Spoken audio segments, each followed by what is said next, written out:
अगर एक बार गलती हुई है तो एक बार बड़े बड़ों से गलती हो जाती है। ऐसा होता है, चूक हो गई, जीवन में दोबारा नहीं करूंगा, तो एक बार चांस देना चाहिए। अगर दोबारा भी हो जाए तो समझ लेंगे सुधरने वालों में नहीं है, फिर तो उसे छोड़ देना चाहिए।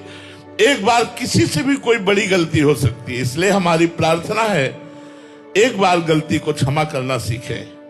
किसी की भी गलती को एक बार क्षमा। कई बार ऐसे अच्छे पुरुषों से गलती हो जाती है जो पश्चाताप करते हैं कि एक बार मुझे अगर अवसर मिले तो मैं अपनी कमियों को छोड़ करके अच्छा बन सकता हूं, एक बार मुझे एक बार अवसर मिलना चाहिए, तो जरूर देना चाहिए। ऐसा अवसर जरूर देना चाहिए, क्षमा करना चाहिए, उसे फिर अवसर देना चाहिए। फिर अगर वो ऐसा करता है तो सदा सदा के लिए त्याग देना चाहिए।